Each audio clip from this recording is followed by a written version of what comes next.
Je m'appelle Robin. On a fêté mes 1 an avant-hier. Mais en fait, j'ai pas tout à fait 1 an. Et je voulais passer un message d'information parce que maman, elle est embêtée de plus pouvoir faire de vidéos sur Ratouneland. Déjà parce que le fournisseur d'accès à Internet de maman, il va couper sa ligne par erreur. Et on n'a pas de 4G disponible, mais ça c'est autre chose. En fait, vendredi matin, mon euthanasie était prévue. Il s'avère que j'ai eu un problème cardiaque congénital. Je suis née avec ça. La valve qui permet d'envoyer le sang dans le corps dysfonctionne. Ce qui fait que j'ai plus parfois que 30% de mon sang qui arrive à mon cerveau. Ça m'a fait des dégâts dans l'hypothalamus. Concrètement, je suis en train de mourir. Maman est tellement triste qu'elle a passé toute une semaine à s'occuper de moi. Elle a failli mourir de douleur. Et puis vendredi, suite à d'autres dosages de mes médicaments, j'ai commencé à aller mieux. J'ai arrêté de souffrir et j'ai repris certaines fonctions vitales. Mais je suis encore très fatiguée et il est presque impossible de me guérir ou que j'aille réellement mieux. Sauf que maman, elle veut me garder encore avec elle tant que je souffre pas, que je suis capable d'avoir un tout petit peu de vie. Bon, il faut avouer que ce sera de courte durée. Mon frère Richard, qui a le même âge que moi, avec qui je suis très liée, est atteint d'une tumeur au côlon, inopérable. C'est un cancer qui le ravage et qui fait qu'il ne peut plus stocker la nourriture et qu'il a la diarrhée en permanence.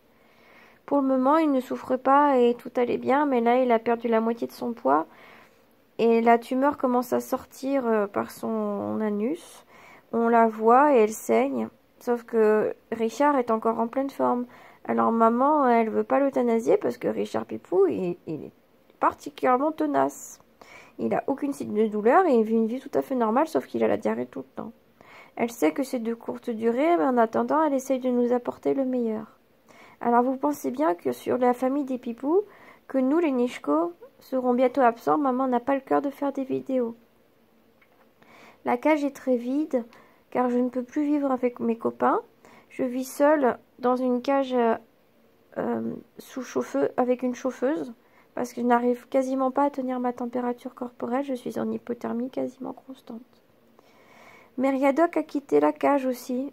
Il vit séparé du groupe avec Lily, parce que Mary a commencé à souffrir beaucoup plus que d'habitude de son dos et il ne supportait plus la présence de ses camarades. Du coup, dans la cage, le clan des Pipous n'existe quasiment plus. Il ne reste que 4 Pipous, dont un qui mourra bientôt. C'est une vraie apocalypse pour maman qui nous aime très fort et qui pensait être tranquille encore un moment car nous sommes très jeunes. Nous sommes arrivés le 28 décembre 2018 suite à un gros sauvetage d'une usine à rongeurs dont le propriétaire avait tué sa femme et donc laissé les animaux agonisants et affamés. Nous sommes des miraculés. Nous sommes le fruit de ce qu'il y a de pire chez l'être humain, c'est-à-dire le profit, quitte à nous tuer. Nous sommes issus probablement de mauvais croisements génétiques entre frères et sœurs, ou entre frères et enfants et parents. Ce qui fait que notre génétique est abominable. Meriadoc est handicapé de plus en plus. Moi, je meurs d'une pathologie cardiaque, trop jeune. Richard meurt d'un cancer. Pipin est atteint d'une pathologie respiratoire chronique qui l'handicape pas mal. Basile aussi. Et Arthur est agressif hormonal. Aucun de nous a réellement la santé.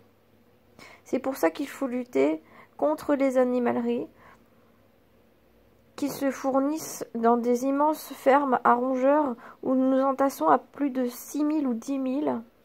Nos vies n'ont aucune importance. Nous sommes achetés entre 10 centimes et 30 centimes par ces fournisseurs.